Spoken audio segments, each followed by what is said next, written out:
All right. They sing that song. I wasn't sure if you guys can hear me, so I didn't sing because ever since I was like, and we all know the song here in the islands, so it's part of our culture here in Israel, and playing Over the Rainbow. As soon as I see it, anytime I hear the music, I want to sing along, but I wasn't sure if you guys can hear me, so I kept my mouth. Oh, well, I have to admit, I was thinking the same thing. I love that song so much. It always makes me think of Hawaii. Um, well, welcome and aloha, everyone. Ikomo mai to our Waterside chat this evening with our special guest, Kawika Singson. Before we begin, I just want to make sure you all can hear me. Give me a thumbs up.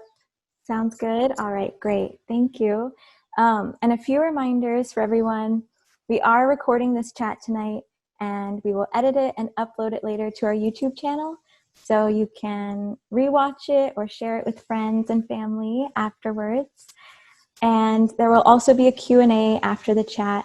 So if you have any questions for Kawika, feel free to submit them into the chat box on Zoom, or you can wait and unmute yourself at the end of the last 10 minutes. We'll do a Q&A for Kawika. My name is Abby, and I'm the program manager at Waterspirit, and I'm also joined tonight by Waterspirit's executive director, Blair Nelson, and the public policy and justice organizer for Waterspirit, Rachel Dawn Davis. Waterspirit is a nonpartisan nonprofit center for spiritual ecology sponsored by the Sisters of St. Joseph of Peace. And today we are chatting with Kawika Singson, all the way from the Big Island of Hawaii. And before we dive into the chat, I am going to show you all a video that explains more about Kawika and his life here on the Big Island of Hawaii. So I'm going to share my screen with you all.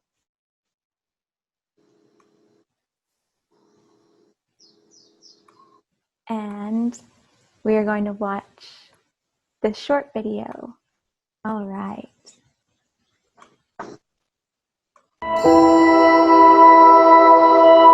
The reason we went to Pololu because she's obsessed with finding that trail that goes from Pololu to Waimanu, the back trail. So basically we're probing. So that's how it started. We said let's park our trucks at the bottom at the side of the road, and I'll stash the mountain bikes on top. We'll drive back down, and then we'll start hoofing it up by foot to the top. We left Kona at midnight, drove to the top, stashed my mountain bikes, then drove back down to the side of the road, parked the truck, and we started back up to the summit of Mauna Kea. Okay, we're going to try to cross right here. Of course, me being a gentleman that I am, I always let the girls go first. Ladies first, right? To get into the water right now, I have my camera, and my camera.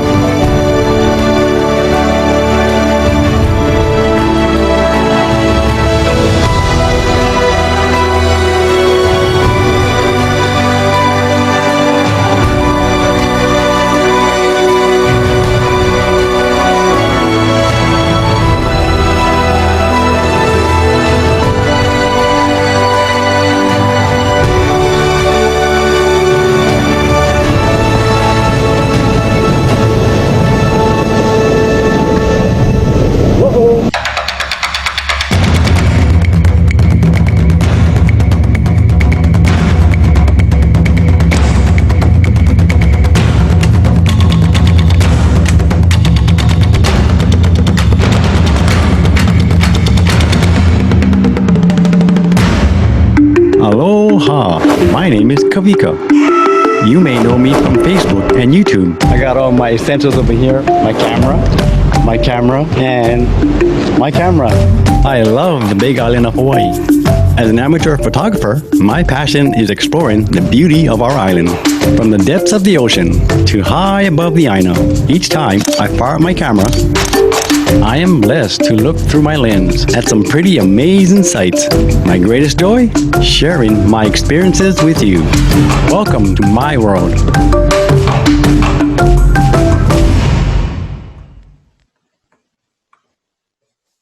Awesome. That was so fun. I relive every second of every moment of that video because, of course, I shot everything over there. So everything I watch, even if it's a split second, I go back there. I go back there. So I enjoy watching it.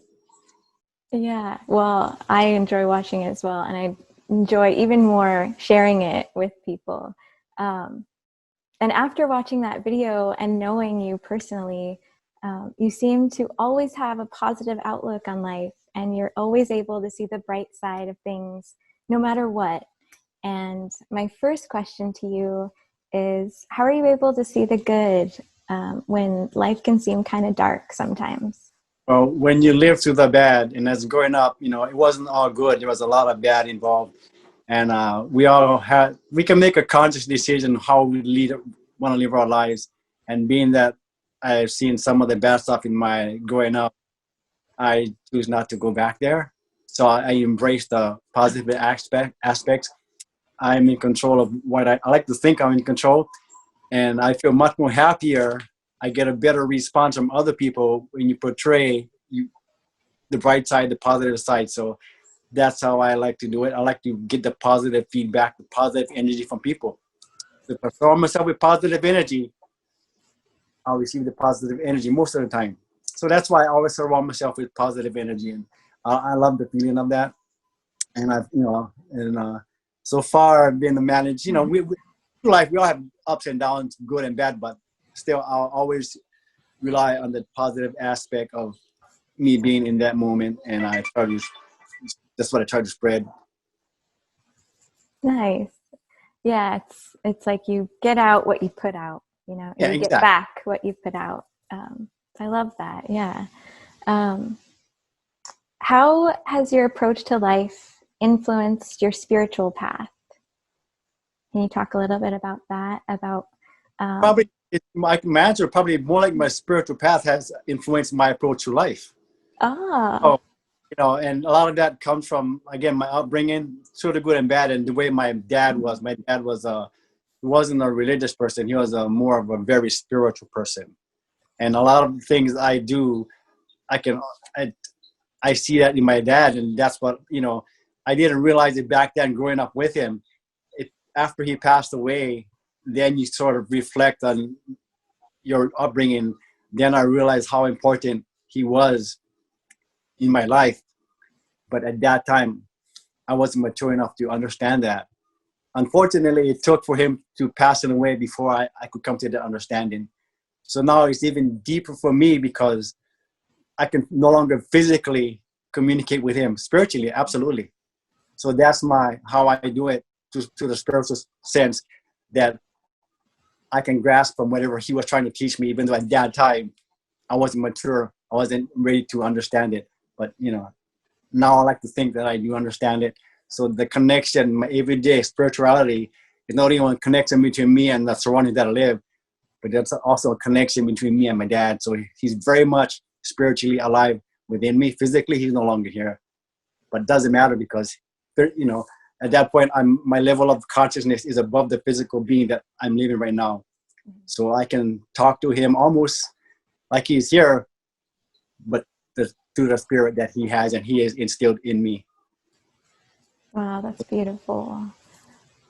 Yeah, you've told me about your dad before, and I know that he was a caretaker down at Makalavena Beach, correct?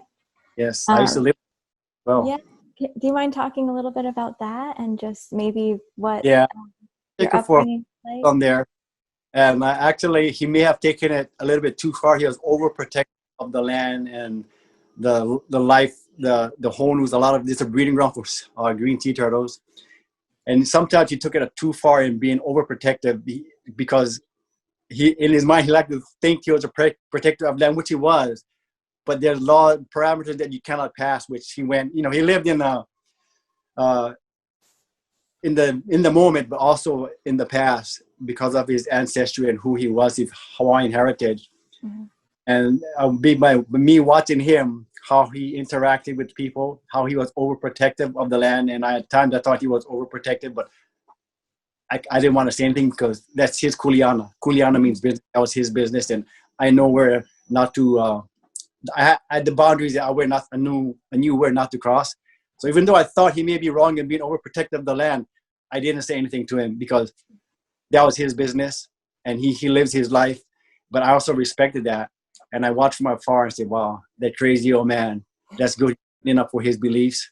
You know, at times it may be too far, but he didn't hurt anybody, but he went a bit too far sometimes, which I, you know, from afar, from my observational standpoint, I think, man, he gains that much more respect from me for sticking up to his beliefs, you know, even though most of the people didn't agree with him, but that's what made him more strong in his same belief. And same with me. I watched him like, damn, that old man crazy, but right on, Dad, good for you.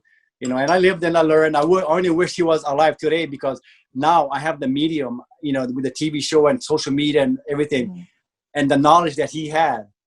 I wish he was alive. I think of this all the time. Man, I could make a whole series of him and his knowledge of the herbs, of the spirit, of the ancestors, of the land, of the ocean, you know, and all of this stuff I neglected to learn when I was a kid. You know, like, oh man, but you know, it is what it is. So I try to live every day of my life as much as I can to the spirituality of the dad that I knew. So part of everything that I do on whether it be on my TV show or I'm out in the land, that's because of him, because of my upbringing with him, even though sometimes he wasn't the greatest, but that's all right, because that's what made who I am today. You cannot go to life seeing only the good, because life is not all about good. We have the good and bad. The trick is trying to find a balance in there between the good and the bad, the balance of life. And that's what I try to do, find that balance. And it's all come down to the spirituality that my dad surrounded himself with, and I took the good parts from that. I don't know if that answers the question, but Yeah, I can't. no, absolutely. You ask a question, I'll start rambling on and on. And I'll go off topic and everything, but that's how I am, because that's how I am. Yeah, it's genuine. It's sincere. Yeah. Yes, I'm not a scripted person. No. I just speak from my heart, and wherever it leads me, that's where I go. That's where I go. Yeah, I feel like you follow that. You follow your heart in everything you do. I mean, it's so apparent when you watch your videos or when you see your adventures. It's like you follow this inner voice that's guiding you. Absolutely. Yeah, and that's so cool to see. It's so cool to witness. Yeah. One of the reasons everything that I do alone, because when I'm out there, I'm hiking or walking or I'm driving to somewhere, I change my mind so suddenly, because even if my mind thinks I should go down here because it's beautiful, my heart is pulling me in another direction. So I'll change direction in mid-flight and I'll just turn and I'll go, because even though it's the waves are down there, my mind says, oh, there's waves. But my heart said, no, go to the valley. So I'll follow I'll change direction. So that's why I don't bring anyone with me, because I'm so indecisive because of how my mind and my spirit operates. I just go with the wing. I follow my intuition, my feeling. I look at the land, look at the sky. I feel everything, and I go with the feel of things. So, and I'm always all over the place, because that's why it's something, whatever is pulling me. So I go, and I have to be by myself. Yeah. Well, it's so much fun watching your adventures and and what you see is only a small part of what actually goes on. So the other parts, I edit a lot of stuff, and I think, I don't think people will understand it, think I'm crazy or whatever. So a lot of it, just a small window into the bigger world of what goes on in my head. Yeah.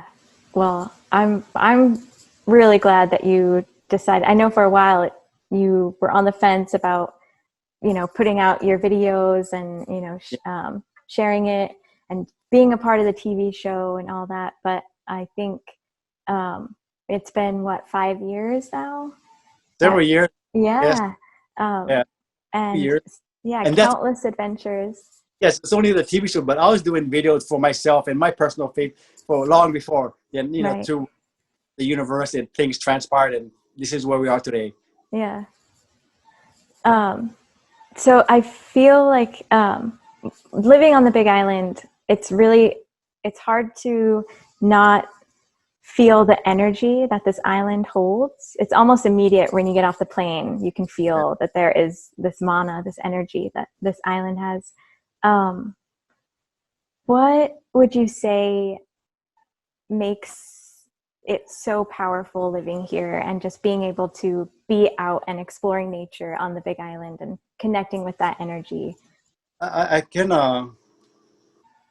well, the energy, like you said, the energy of the island this is just my opinion, the strongest here on the Big Island.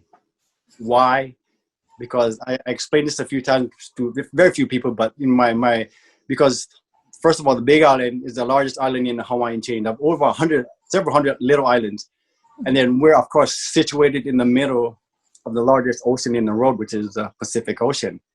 So now you have the Big Island, which by happens to have one of the two largest active volcanoes in the world, which is Mauna Loa. Then you have one of the tallest mountains in the world, which is Mauna Kea, which is even taller than Mount Everest, if you measure from the seafloor, which is over 33,000 feet. Then you have Haleakala, another huge mountain across the Alii-Nui-Haha Channel. So here you have some of the most active, powerful volcanoes in the world. Then you have the tallest mountain in the world. Then you have the peaks of Haleakala.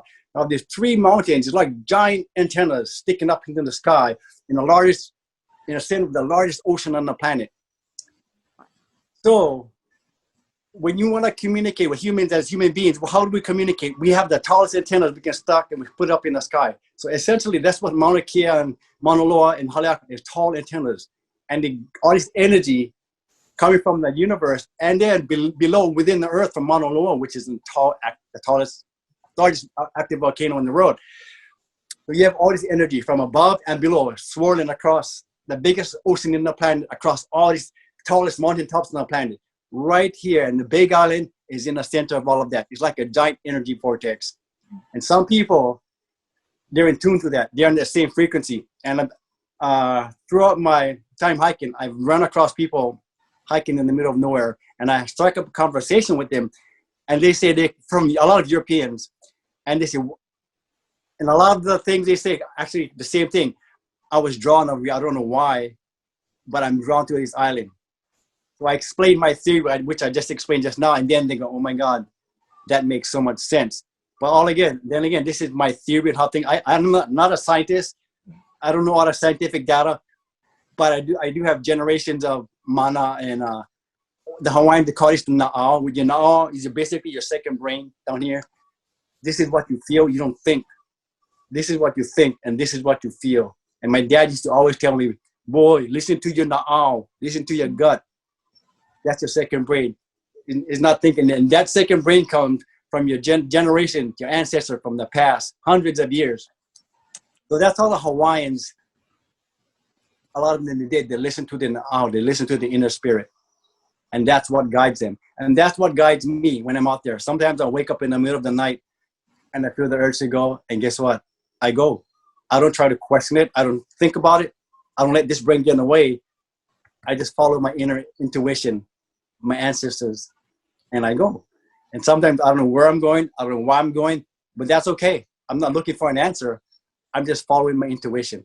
And that's what leads me around. So a lot of people, they're in tune to that. Maybe they don't realize that, or we're supposed to meet and I can explain my theory because I live here all my life for the most part, my dad and his dad and his dad. So we have a deeper understanding, not a scientific understanding, but an intuitive understanding, the universal knowledge of living on an island in the middle of the giant energy vortex that I certainly feel all the time, no doubt about it.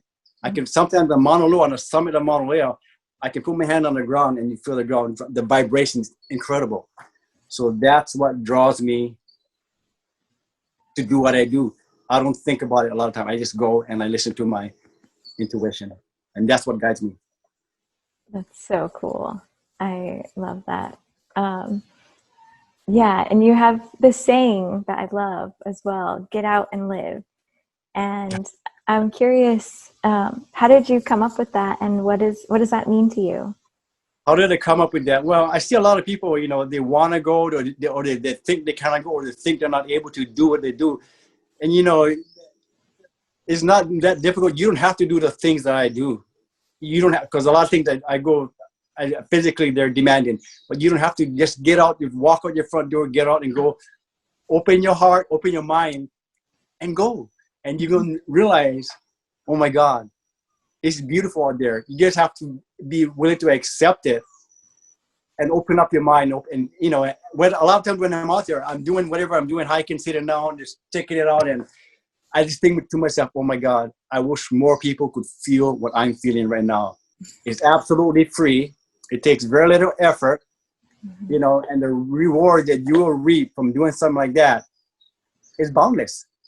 So, you know, and all it takes is a little bit of getting out and going. That's it. But it's all you have to do is get out and go. So hopefully some of my videos can motivate people to do the same. You don't have to be in the island of Hawaii. You can be in a city. You can be in a suburbs. You can be in a farmland, anywhere.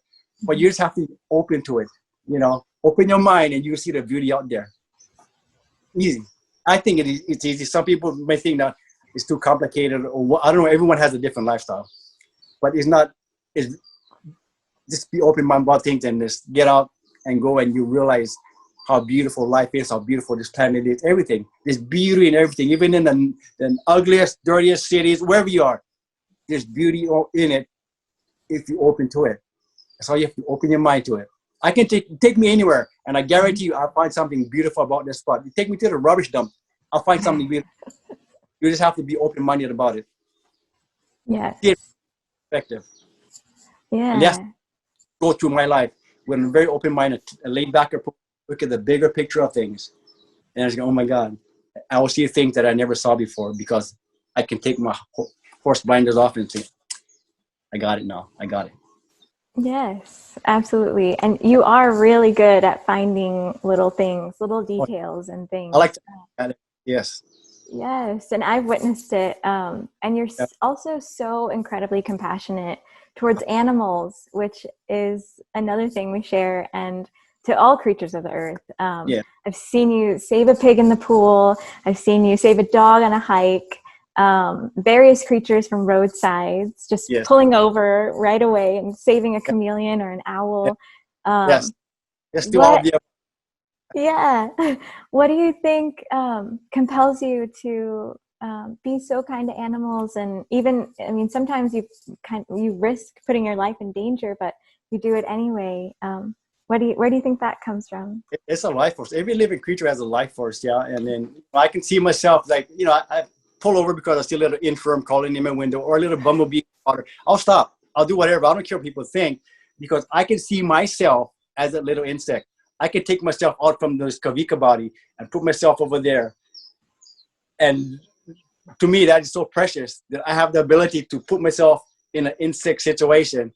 And, you know, and so I always see myself as an insect as well, as a bug, as a dog, as a bird, you know. And if I was a little insect, I would like help too. So if I can, I will. I'll try to do something about it. You know, like life is comes in more forms than just human beings. You know, doesn't matter, life force of everything. And I find myself feeling bad for even worms when I dig in and I see a worm and oh my God, what am I going to do? You went into my bathroom right now, you'll see spiders all over the bathroom because I don't want to hurt the spider, but you know, like, oh my God, what am I going to do? There's a roach in my sink. I don't want to kill the roach. I know it's just a roach, but that's how my mind works. You know, I respect life in all its forms. It doesn't matter. I see a big centipede in my tub. Like, oh my God, what am I going to do with the centipede? There's no way I can kill it. I'm not going to kill it. So I make a video of myself taking that centipede out, and I screaming like a little girl, but that's all right because, you know, that's who I am. So I see life. I respect life in all its forms. I know in order to survive as human beings, we have to kill. But, you know, you can kill and be respectful about it. So that's how I take that approach to it. You know, if I can do something about it, I will. Once at work, I stopped the crane, and 6 carpenters that get paid about $40 an hour. The crane about $600 an hour. And then I'm on the roof, and we're lifting up trusses, and I see a lizard. He's going to get squashed, and I go like this. Stop! I stopped a $600 crane. I had 6 carpenters running around because they know how I am, all trying to catch this one lizard so I can catch the lizard and move it on the side. And then I say, all right, now we can continue. That's what I actually did one day at my job. So, and it was cool that the guys all around me, they totally understood the Kawika that they're working. So that was cool about it. My boss is the coolest boss. He even helped me. So that's how I am. If I can do something, I will, regardless of the consequences. Doesn't matter. That's a really good example. I think there's not very many people that are willing to just put themselves in an animal's shoes, for lack of a better word, you know, and say, maybe you're just at the wrong place at the wrong time. What can I do to help? And that's really cool. And most people, it's just a little bug. No, it's not. To me, it's not a little bug. It is, and it is not. But you know, that's all right. I just do what I can, and hopefully it works out well for the bug and my own, you know, self-being. Yeah, yeah. So we talked a little bit about your TV show, and in the video that I played earlier, we showed a little bit of your adventures as well. And the TV show is called Everything Hawaii Adventures with Kawika Singson. How did you start this, and what made you decide to bring your adventures to TV?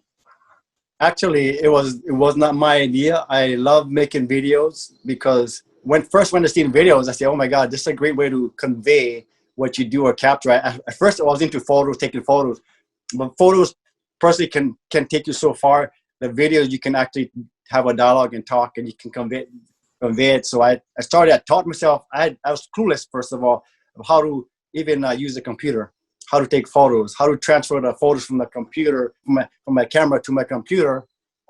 And that was a process in itself. But I eventually taught myself, and I started putting it on my Facebook and my Instagram.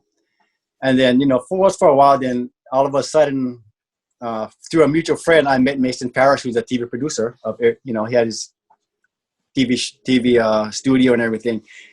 And he sees some of my videos and said, oh, interesting. I said, yeah. And then, you know, then all of a sudden an idea popped up in his head. He said, Kawika, I have an idea. And at first I said, yeah, great. I didn't take him seriously because I've been approached by other people who had great ideas, and they just wanted some video or photos or whatever. So I didn't take Mason seriously at first. And then he said, can I have some of your videos? I said, no problem. So I gave him whatever videos I had. He put together a promo, sent it to his connection, which is the OC16 here in Hawaii. And then the producers at the TV station, apparently they seen it and they liked what they saw. So Mason got back to me and said, Kawika, the producers loved it. And I think one of the reasons they loved it because of the variety of things that they saw on the videos that I do.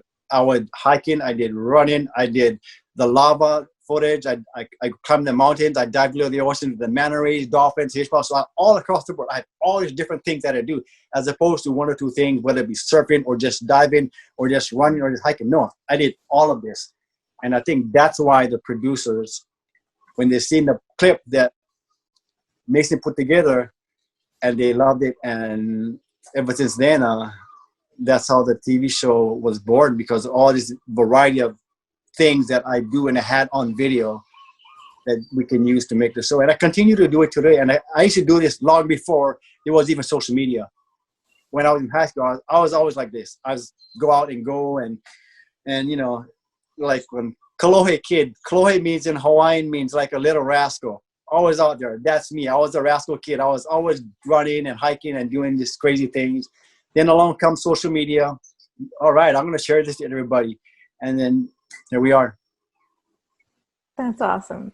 Yeah. Yeah, you do a little bit of everything on your adventures. You run, you bike, you hike, you swim and free dive, and you encompass all these traits of this well-rounded adventurer.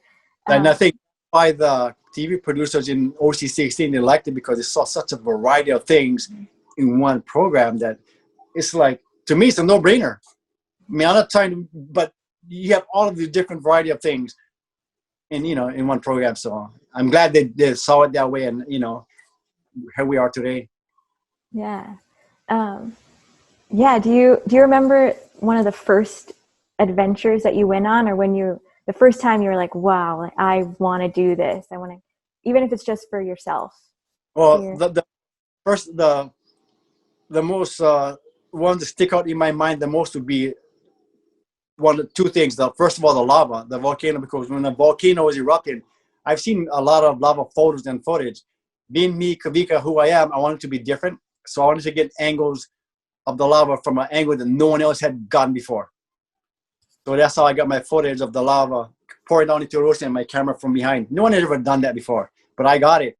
And as of now, it has over 60 million views on YouTube. 60 million. So, and when I take myself into I learned how to step back and look at the larger picture.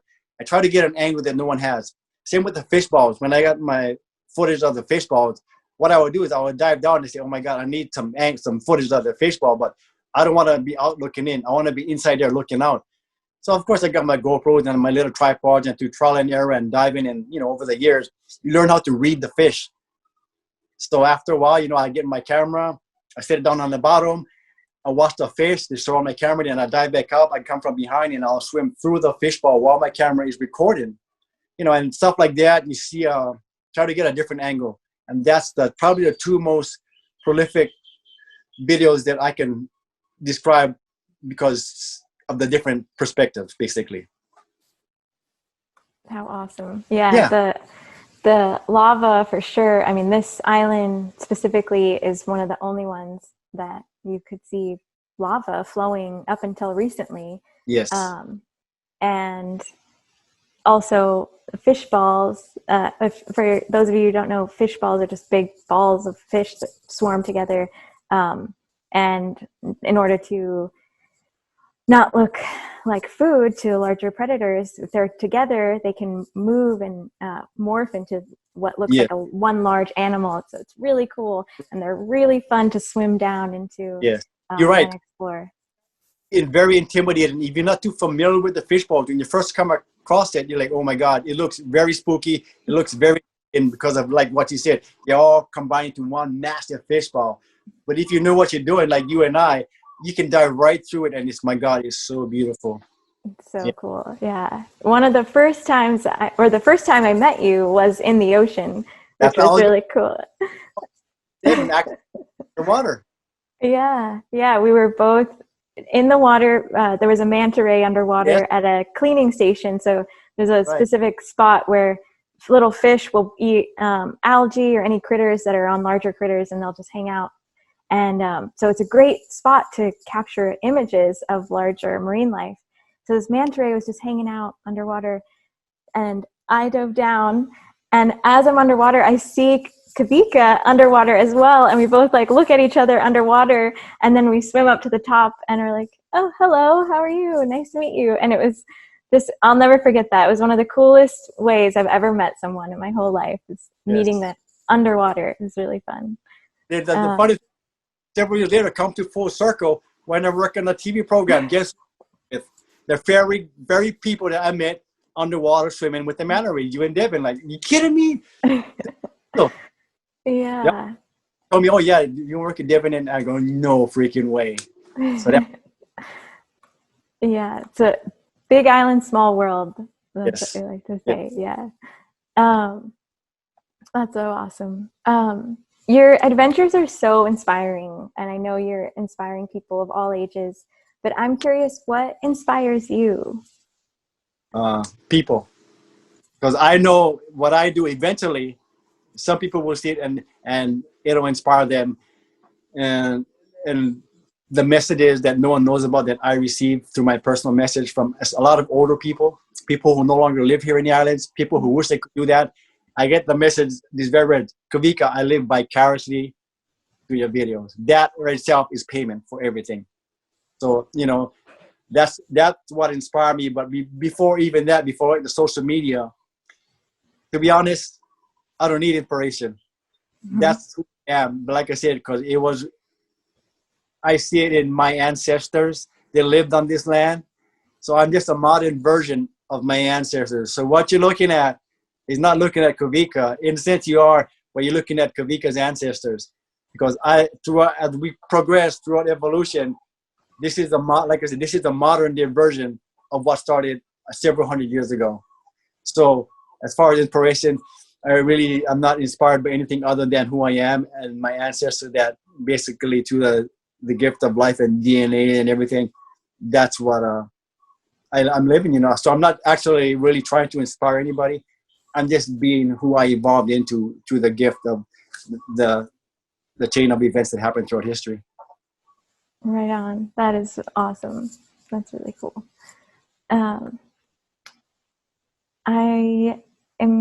I'm thinking about Kona, and I'm pretty much everywhere you go on the Kona coast, which is the west side of the Big Island where we live, you encounter traces of the past. And Yes.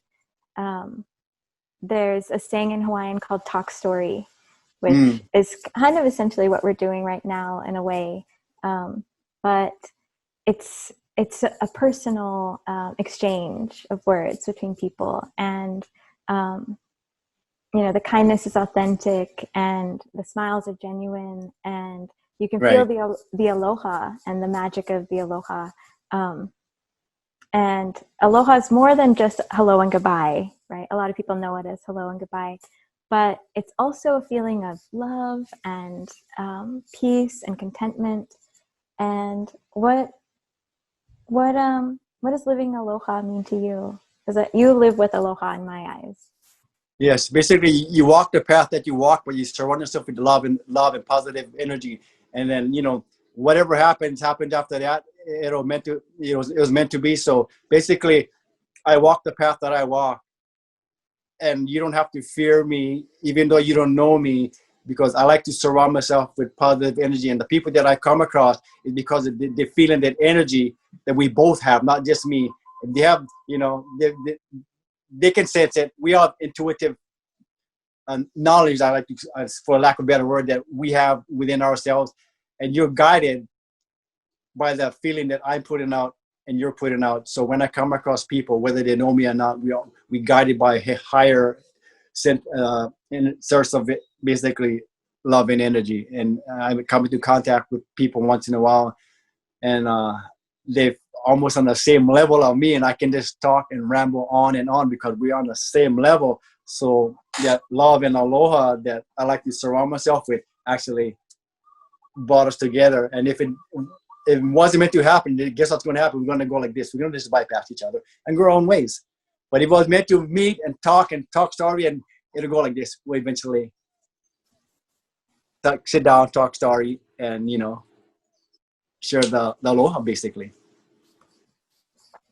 Great. Yeah, it's so special. I really love that. Yeah. The love of the land, the life of the land, and the love of who you are. You just carry that within yourself, and if it was meant to meet other people along the way, then you will. If not, then you, like I said, you just keep going your own ways. But even though we're the good or bad, as we cross paths, I just always wave and say, "Have a great day, aloha, man." Right on, and then that's great. Is there anything you can think of that's on your adventure to-do list that you haven't done yet? No, not anything that I see.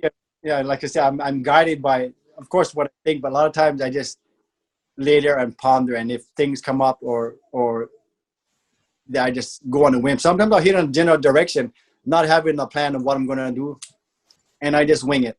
And a lot of the videos that you see, they weren't planned. It's just me going out and heading in one general direction, and this is where I end up. So that's how half the time it works. So no, I don't. A lot of times, no, I don't have a plan of what I'm going to do, or I'm really spontaneous with things, and the elements will determine where I end up a lot of the times. And being that I am part of the element, I just like a feather or dust in the wind, and it takes me where I go. The best way I can do. Yeah. So we have a few questions that came up through the chat. And there's one from Laurel that says, how do you stay connected to what's going on in front of you when you're photographing something or filming something? Yes, very good question. Especially in the lava, there's so many things going on. There's no way you can focus on one thing because you're going to get hurt. And this is a very good example. I'm out in the lava when the volcano is erupting. There's a lot of things that people cannot see. There's toxic gases that'll kill you. There's the wind direction. There's a ground shaking. And just by my experience of being on the lava, I can walk on the lava and listen to the sound of the lava and tell you if the ground underneath me is hollow or not. Now, a lot of the time, the ground is hot. There's many instances where I'm taking a photo and I can smell rubber burning. That's my shoes burning. So you cannot stay in one spot too long, or you got to make sure there's a cooler rock next to you so you can get off that rock. So being that the ground is hot, the volcano is erupting, the wind is blowing, you got to be very conscious of the wind direction because of the gases and the heat that emanating from the lava field. So all these different, and then you try to take your photo. So you take a photo, all these external elements going all around you, you feel the ground shaking. And if you're by the ocean, then you got to worry about the ocean waves. You get ocean with the hot lava flashing up on you. So all these different elements, and then a lot of times I find myself always looking, and your senses become so alive because a lot of times your very life depends on it when you're at an active volcano. So there's all these different, but see, I'm not going into this blind. I know I was born and raised in this island.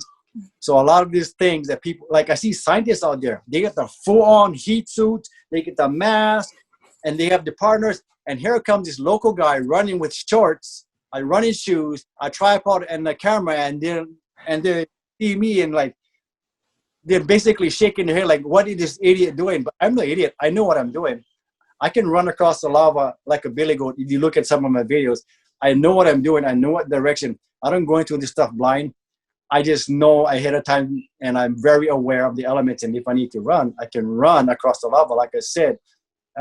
So yes, there's a lot of different elements that you have to be aware of at the same time, but you also have to know the condition, the environment that you're in. And that's one of the extreme examples, being on the volcano. Of course, there's other times, as Abby, as you well know, being around the ocean, taking photo of waves. You can take a photo of the wave, but you're on a shoreline and you're on a rocky shoreline. You also have to listen, So you listen, even though you're taking a photo, you can hear when the waves are crashing to come in, the wind direction, the type of ground you're standing on. So it's all these different elements that you have to be aware of. Because if not, you're going to get yourself hurt. And we all know that. So, but some people, they're not too means you're not too smart up here, So yes, there's a lot of different elements that you really have to be aware of. It's not as easy as sometimes we portray it to be. It can be very dangerous at times. Yeah. Yeah. Have you ever found yourself putting the camera down and just trying, like, connecting to a moment? No. Or no? A lot of the times I want to just turn my camera off and basically be in the moment. For me, being in the moment is having my camera. When I'm gone, I leave, and I'm 10 years from now, I can vividly go back to the moment once I look at the photo that I took. Well, I can take myself back into the moment if I have the video camera. If I didn't have the video camera, I can have vague memories of that moment, or I'll forget it.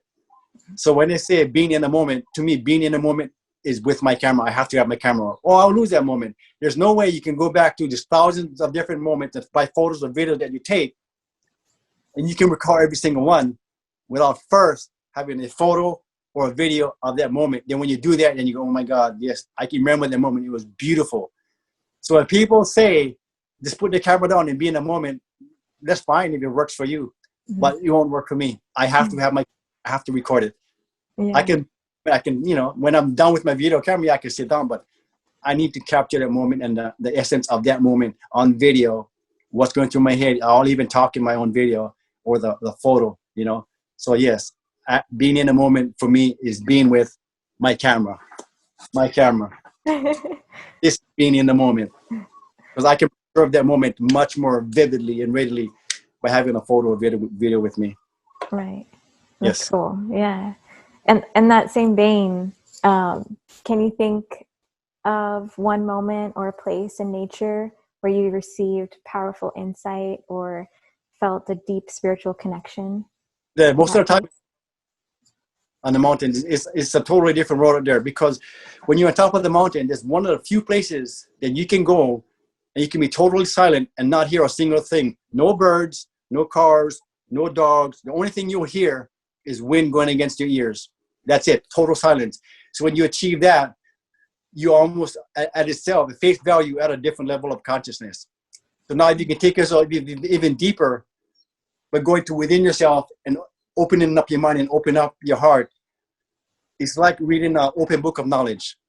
I call it universal knowledge, and things will start coming to you like amazing, like, oh my God, this is amazing. But first, you have to be open to it, and you have to take yourself to an environment where there's no external interruptions by being birds, dogs, cars, anything. You turn your cell phone off, and then I'm at, say, 10,000 feet, 11,000 feet on the mountain. I'm way up here. I'm above the clouds. Now that itself, like, the feeling is amazing. And then you open yourself up to it. You open up your heart and you open up your mind. Then the universe becomes alive. And then you just like, oh my God. Oh my God. It's intense. For me, it is, because not everyone will experience that. You have to take yourself there spiritually, emotionally, and let everything go. And if you can do that, you find magic. Yeah, it sounds amazing. Magical. Yeah, just being able to go to those places and like being on the top of Mauna Kea. Yeah. So when doing things like that, I can totally relate to what they're doing. I can see what they're trying to achieve, because I may not go to the extremes that other people go to, but I can take myself to the level where they're trying to get to. Because like I totally get it. I understand. Even if you put your life at risk, you know, I get it, and I respect that when I see other people doing that. And I say, yeah, that is awesome. Much respect to you. So yeah. Awesome. A few more questions that popped up into the chat. Yeah. Blair was moved by when you were talking about the energetic vortex created by Mauna Loa and Mauna Kea and Haleakala.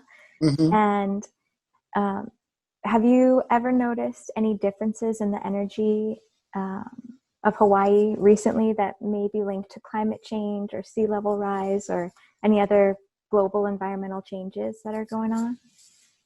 No, I haven't noticed any of that. I know I'm up in Mauna Loa at 11,000 feet of Mauna Loa.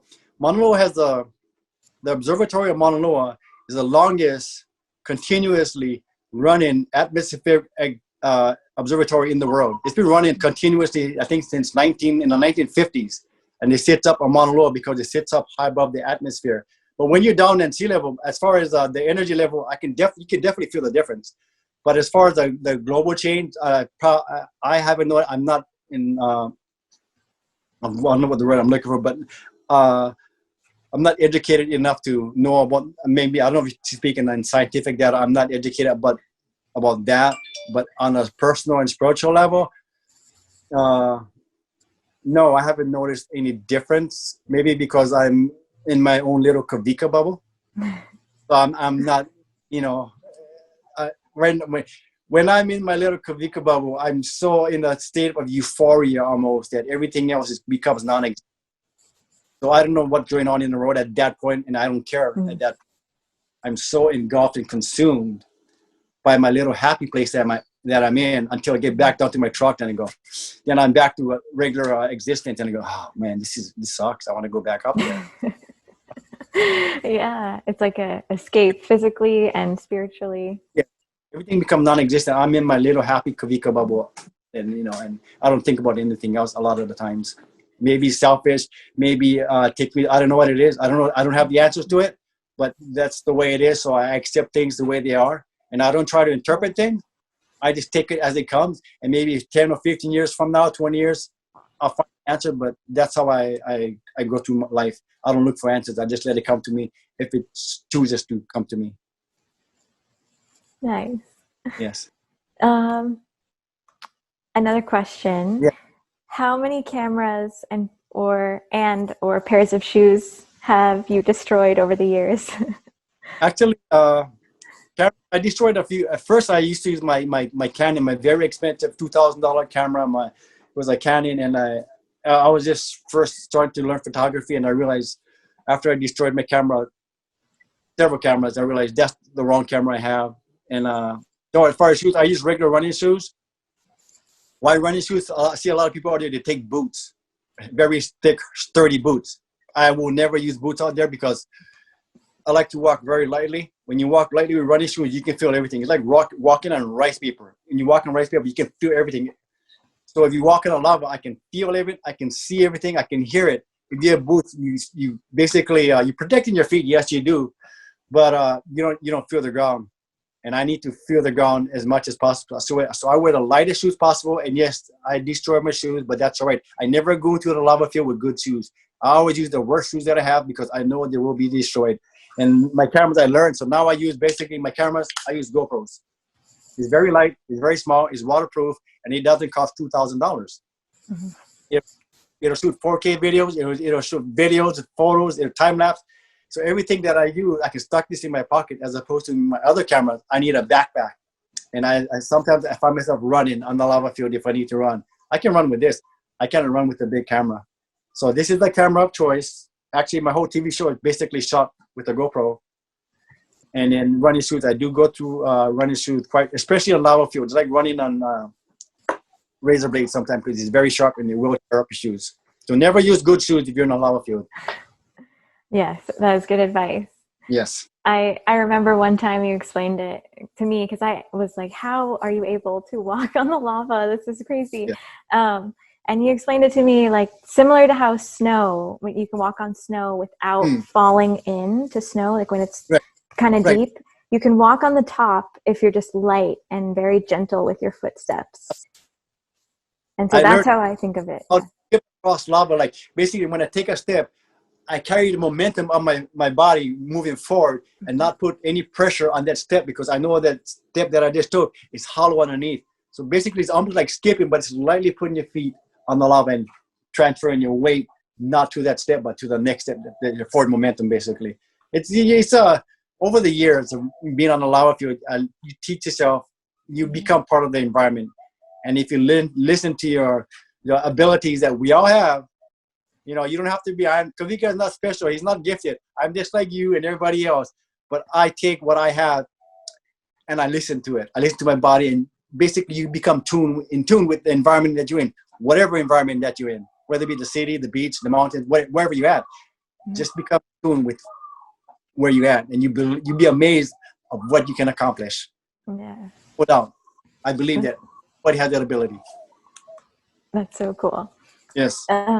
So you have a ton of pictures up behind you, and one of those photos is pretty famous. It's your photographer on fire photo. Can you tell us the story behind that? Yes. So I seen, actually came to me when I was sleeping. Like I said, I've seen a lot of photos with guys taking photos of lava and being Kawika. He has to be different from a different angle. And then so I put it in my head and went to bed, and all of a sudden I got it. So I need to have myself standing on the hot lava in a lava field with the lava field flowing behind me with my tripod on fire and my shoes on fire. So I got my tripod and I wrapped the bottom with rags and wire. Same like if you ever seen a fire dance, a torch in Hawaii, basically the same thing, but with my tripod. And I went at that time. I used to drive to the back and forth through the lava field when the volcano was erupting at least 2 times a week, and it's about an hour drive each way. Then I have to hike.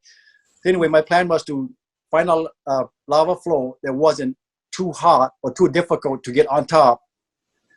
And then I carried 2 tripods with me, 2 cameras. So I need, I'm by myself. I need to take a selfie, me doing what I'm doing.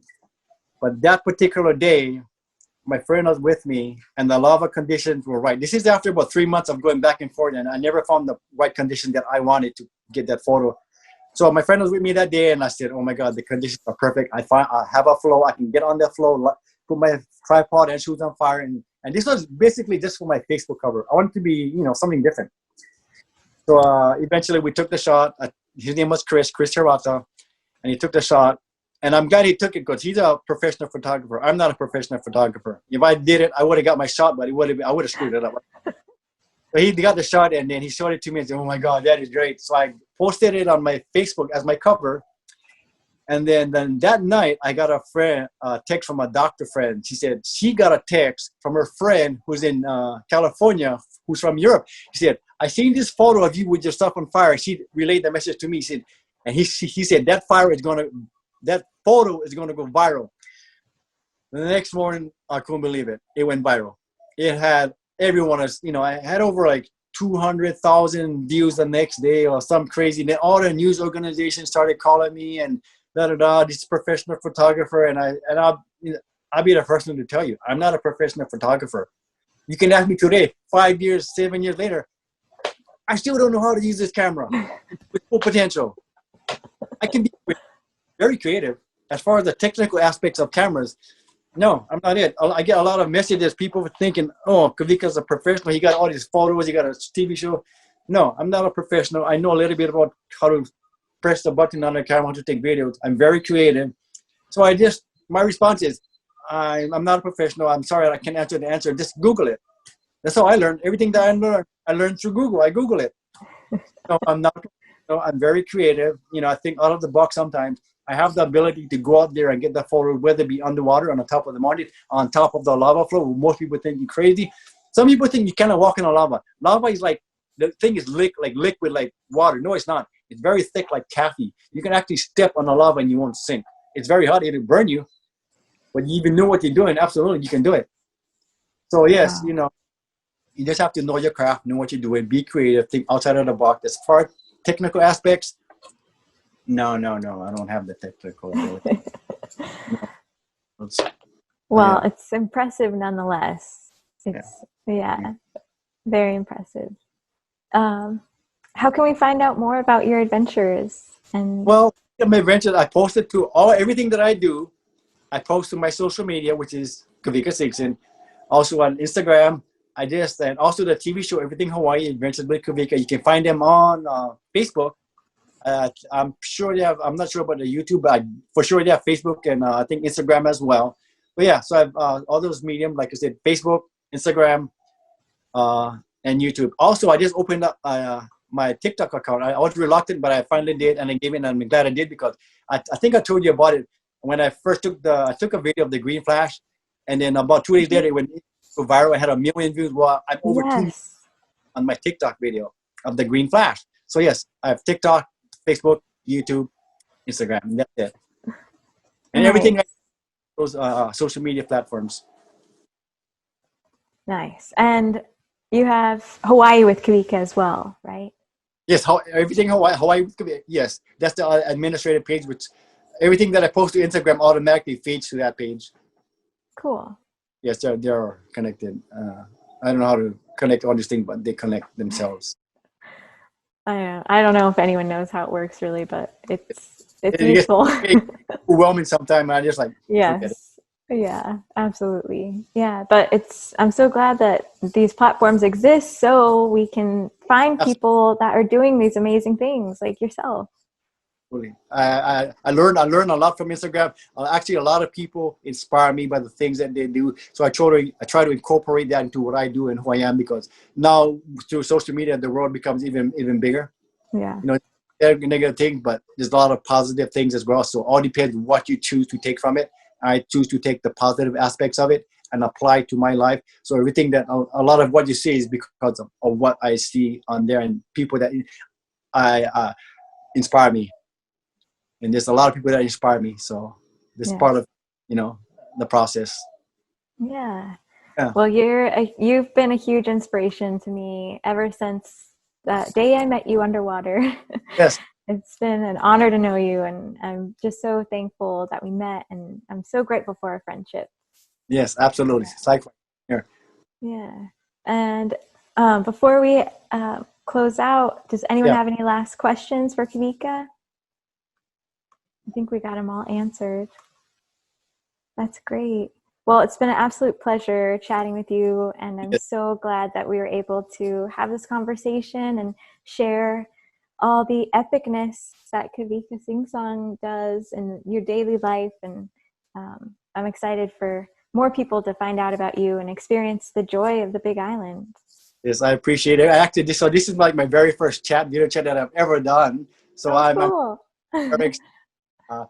I appreciate you reaching out and like asking me at first, like, oh yes, I was stoked and all nervous at the same time, but we're all amongst friends, So I thank you and I appreciate for whoever tuned in, and it's a blessing, truly a blessing, and I appreciate it.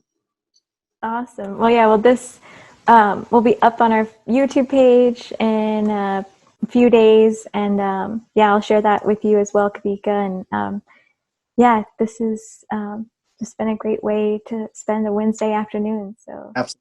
mahalo, mahalo nui loa. Yeah. And thank you to everyone that tuned in, and happy holidays to everyone as well. Thank you, everyone. Hope you all have a great day, and I really appreciate the chat, and thanks for tuning in. Yeah. Aloha. Bye.